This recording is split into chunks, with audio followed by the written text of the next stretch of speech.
But can you tell our viewers a bit about PBF? Yeah, so PBF is performance-based financing. It's an acronym for performance-based financing, and that's what it is. It's financing whatever program, but based on performance. So you have to agree. There are a set of agreed targets, and then the beauty about the PBF is that it incentivizes providers. So if you provide the service, you reach the goal, or a proportion of the goal, you get incentives based on that. Okay, so what is the goal in this regard? Right. So it's a new way of tackling diseases. It has been introduced to other parts of the world, but for us, in our region, I think it's just Antigua to a certain extent and Jamaica. There are a few countries in the Latin American countries that have also been introduced, but the uniqueness about ours is that whereas in those it has been introduced in those other regions, it has been in areas of maternal and child health. But we went on to look at diabetes and hypertension, and what PBF has shown in most countries where PBS has been have been introduced, it has caused significant reduction in the prevalence and some of the prevalence and some of the complications of whatever disease that is targeted. So the idea is to introduce this for diabetes and hypertension, by the way, which are the two biggest killers in our country, and hopefully the pilot will give the government, the ministry, information with respect to whether to scale up, whether to scale down, give us a lot, make us a lot, understand a lot more, or where are the communities that it's highest, lowest, what we are doing, and other issues like that. So it's an exciting time for us because we have been working on that for 2 years, designing that, and now we have started implementation. Okay, fantastic.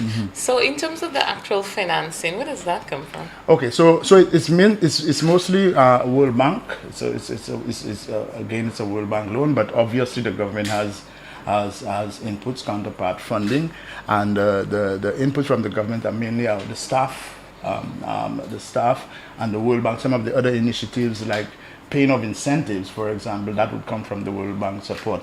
The PBF is part of the health systems, a bigger health system strengthening project, and health systems are very important for the Ministry of Health because those are the things that would support the work of the ministry. So it's not just about tackling disease. You have to talk about staff, you have to talk about structures in place, you have to talk about procurement of items, and so these are the health systems around which the ministry depends on to do its work. Okay. So how has the project been going thus far? We would have liked it to go faster, but it's very, very new. It's complex because it's not just, we have a lot of indicators to develop. We have a lot of some of the way that things are being done in the primary. That's the other thing I need to mention importantly. It's focusing more on the primary care sector of health. And that's more on the side of the prevention, because when we talk about health in Central Shore, we think about hospitals. Everybody just believes that health is hospital, but that's the primary care, and it's better if we have a very strong primary care. That way we're going to reduce the burden of the more complex diseases reaching at the hospitals. Okay. So in terms of on the ground, tell us what that is like. Right. So we have 34, I think we have 33 health centers, and the PBF is focusing on 17 of those health centers. So it's a pilot. The health regions, that it's implemented in 4 regions. So all of the facilities in those 4 regions. And if you look at our map and our health regions, it's not the north and the south. And as you well know, the north and the south would be where more of our, that because Castries, for example, is in the north and Grosley is in the north. So it's more focusing on the some of the communities that's not really under urban influence. So we know the major towns in Vieux-Fort is in the south and Castries is in the north, and people seem to gravitate towards the urban centers. Right. What has happened, we found in the study that was done, I think 5 years ago, the distribution of diabetes and hypertension cases seem to be a lot more in the east and the west. So hence the reason for targeting the pilot here. And why is that? Oh Why do well, you think that there's is? one of the things that people think is because in the rural areas they do not really have access to the services, Okay. so to speak. We know the habits, the habits are also habits of people. It's very difficult to pinpoint, but if you look at some of the factors that would contribute to diabetes and hypertension, lifestyle. There are lifestyle factors. We know that's across the board, but in the urban centers, people seem to, although they're exposed to the factors, they also have access to some of the services that are available to help them to control and help them to treat. So I Okay. think that might be a factor, but in the absence of a study, I might just be talking. But talking if I live in these regions or anywhere in Saint Lucia, as you said, hypertension and diabetes is they're one of the main killers in Saint right. Lucia. So if I live in one of these areas, how exactly? What are some lifestyle changes might I implement to lead a better lifestyle? So definitely what you eat. What you Okay. eat is what we eat. We have to eat properly. We have to eat. Then there is the diet. That's diet, but there is also the exercise. We have to be a lot more. Generally the lifestyle, because diabetes and hypertension are among of the group, are within the group of lifestyle diseases, so to speak. So if we apply some of those things, the diet, the exercise, reduction of alcohol and other drugs, we could live a lot longer and have less of those cases. So all of those are factors that would contribute. But our problem, especially with diabetes and hypertension, is that we have been delivering the services for many years, but we have not really looked to see whether or not we're making progress in the delivery of service. Okay. So we now have to mature. We now have to move from just buy service, giving service, to now ensuring that we get as much people on board, looking to see whether the services that we have delivered or are delivering are making any sense in terms of the impact and the consequences, the complications, and so on. And then our job is to get first to bring this new way of tackling the disease, but also to have a body of evidence available so that we can, at any point in time, look at what we are doing, look at the people that we have, see who we're reaching, get a sense of how many are controlled, how many are not controlled, and put us in a much better place to effectively use the information, the data, to tackle the diseases. So it's supposed to be reforming some of the way that we tackle the diet, not only diabetes and hypertension now, but as we go on to UHC and the package of services, it is supposed to be providing a practical way of some of the things we need to do, some of the structures we need to put in place, and so on. Okay. Now, in terms of the infiltration, so going into the communities and whatnot, what are some of the methods that you would use to educate people Right. on it? You would find that oftentimes people would say, when a decision is made at ministry level, Ah. it doesn't really filter down. It Right. doesn't trickle down. So we would think that we're impacting, Right. but really and truly on the ground, there's a lot more work, or maybe even simpler work to be Right. done. So how has PBF recognized this, and what are the measures that you put in Right. place? So one of the things about PBF from day one was so we work with the ministry. We are an arm of the ministry, but we are known more in the communities. So we work with the thing about the PBF is that whereas at the level of the ministry we'll be looking at a problem at the national level. In the PBF looks at the community level. So for every health center there is a catchment population. And for every health center, we have been working with the centers. They know about the PBF, they know what the PBF has been offering. We have not been on the national TV agenda so much, but definitely in the communities. If you go to the communities and you go to the health center where the PBF has been, we're now implementing, you will find that a lot of those, the staff at the facilities are now a lot more aware and are getting themselves ready. We have already been delivering services, for example, providing free lab tests for diabetics and hypertensive. And what this has done was a lot of people they have not seen for many years are coming to the facilities. That is giving us a much better way to measure because the people we see are not necessarily all of the people with the disease and so on. So to answer your question directly, we have been working directly, getting buy-in from the facilities. Most of our time has been in the communities, and not necessarily on national TV. So that's why not many people have heard about. A few people have heard about it, right. And it also is a very complex model, because it's not just looking at medicines, for example. It's looking at the other lifestyle things. It's looking at the facility itself performing with a new set of indicators and so on. And that is and so that is how we manage to do it. Sorry, I have something in my eye. I think we need to go to break quickly.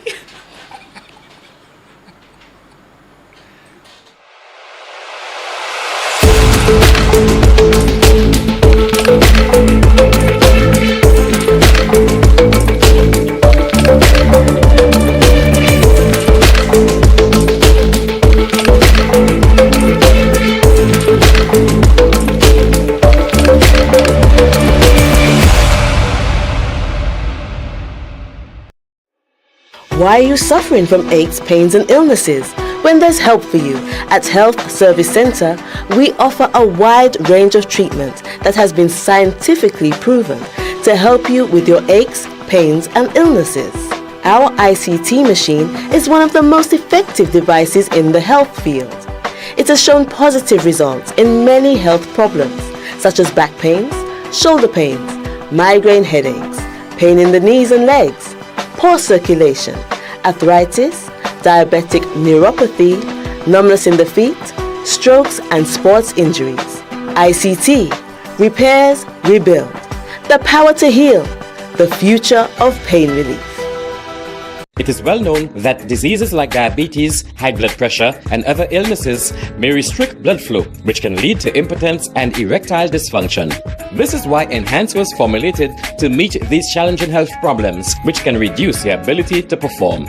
If you're having problems maintaining your manhood, then reclaim your manhood today with Enhance. Enhance increases your energy level, boosts your stamina, and increases your endurance. You can get your Enhance at Southwell VA4, Restorer Pharmacy Soufre, Knights Med Miku, Lay By Bar The Morn, Dexter's Place Jeremy Street Castries, Citygate Bar The City opposite the market, Plants Place Denry Highway, Arlette Supermarket Soufre, The Release Stress Bar Labrie Highway, Cool Joint Bar Victoria Schwazel, Prios Bus Stop 22, next to the Moshi Bus Stop opposite the Grosile Bus Stop.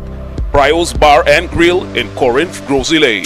Enhance, the best a man can get.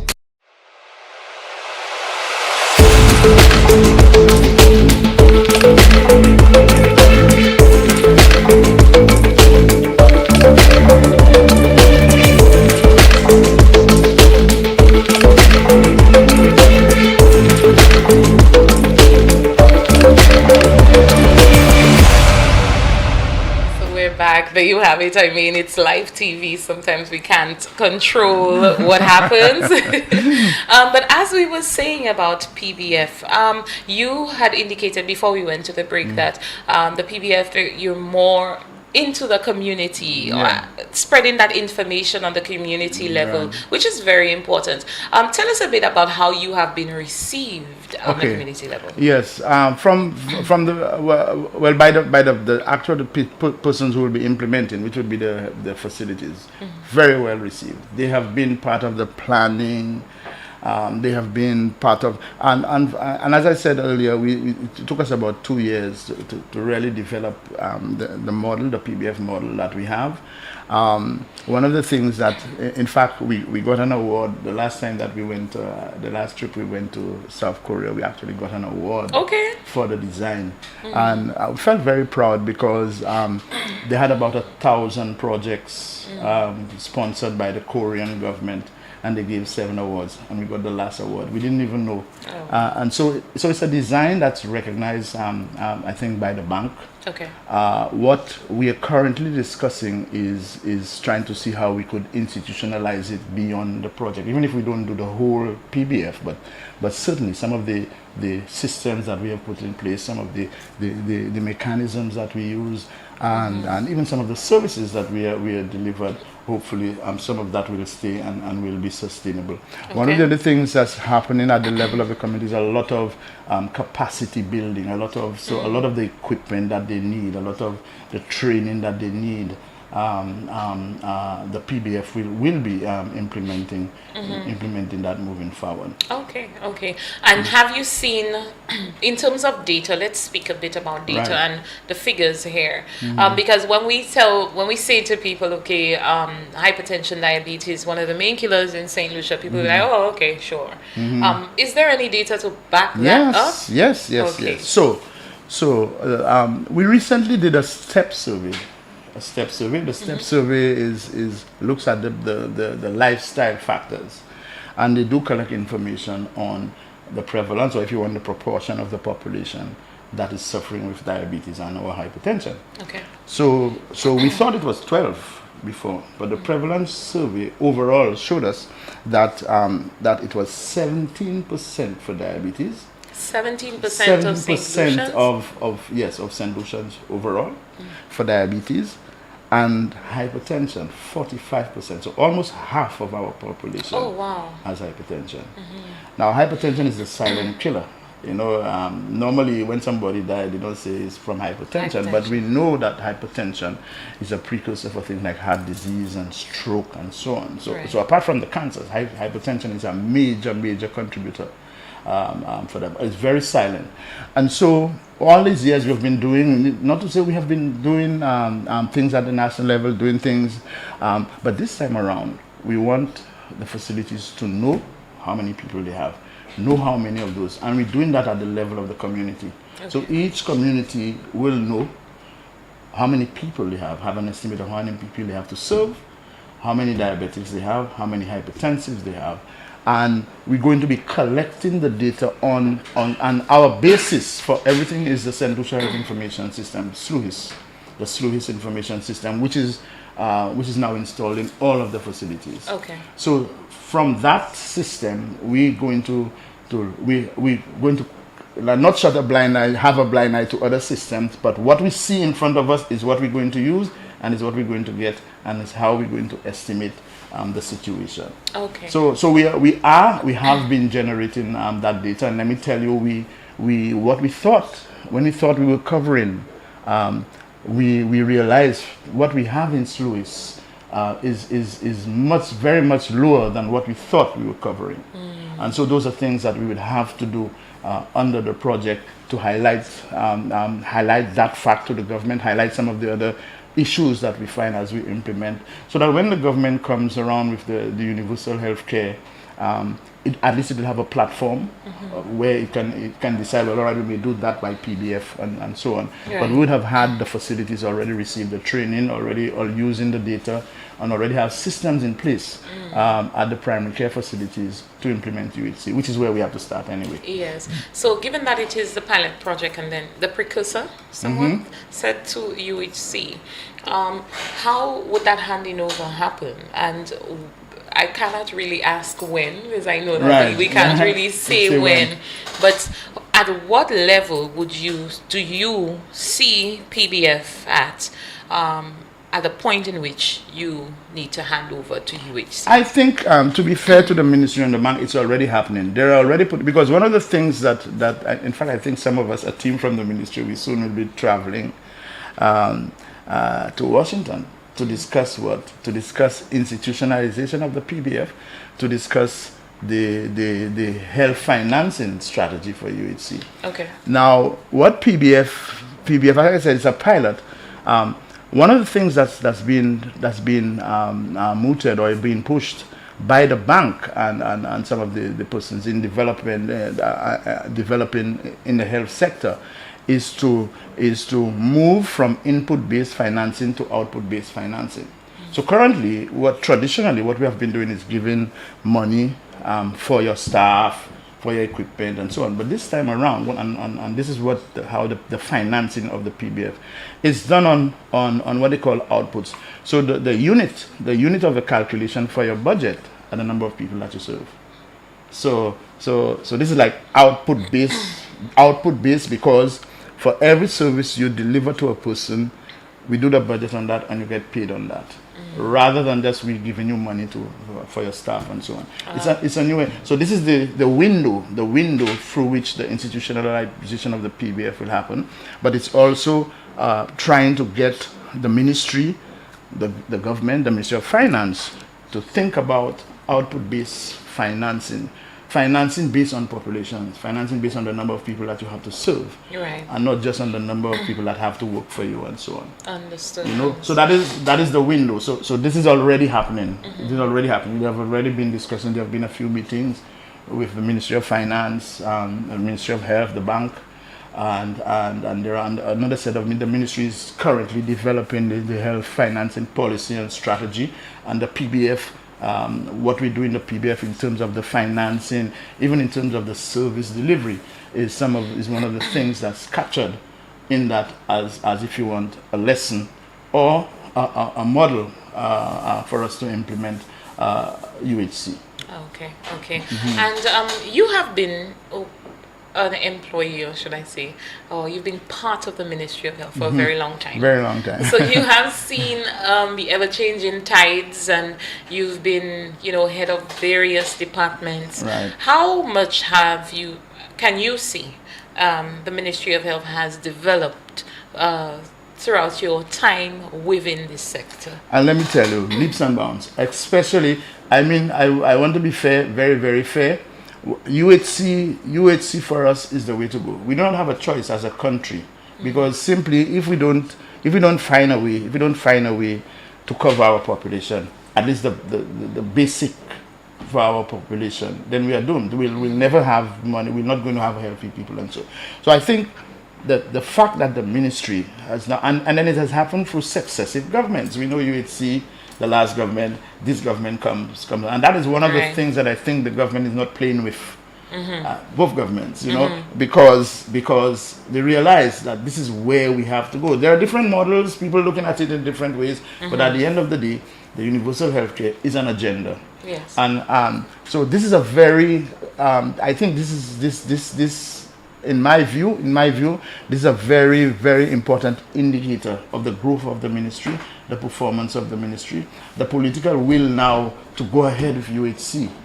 We were not talking about, now we are starting to see something being conceptualized. We're not just talking UHC now. We're actually doing UHC or doing parts of UHC. So this represents for me significant growth on the part of the Ministry of Health. Okay. And as we wrap up, could you just leave us with some parting words? What is the message about PBF that you would like to tell people? I know there are many people know about it, but there may be some who aren't quite aware of it or aren't sure of the service provided or the goal of PBF and in turn that of UHC. Performance for money. We shouldn't be just throwing money to the wind, so to speak. We should know every cent, where every cent is going, and the facilities and the government should show, the ministry should show that every cent is well spent. So that's what I want to say. Let us now focus on performance of our services, and I think we'll be in a much better way, and will help the government in terms of effectively using money or efficiently using money. And so that's the message I want to leave. But at the same time, we also have to think about reducing the burden of disease that we have. I think the PBF is a very good mechanism that will enable us to live in both worlds, the performance side of things, but also the service delivery side of things, and to make better health for our people. And lastly, you touched on it earlier, but those people who would need to change their lifestyle, you quoted the figures, if you could do that again for us, and just a message to them on that side of it. Right.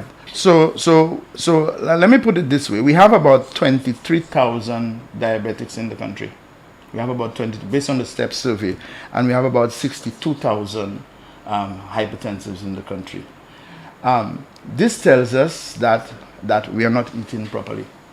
This tells that I'm not saying I'm not even saying what proportion not eating properly. So, but it's what I want people to know: check on your diet.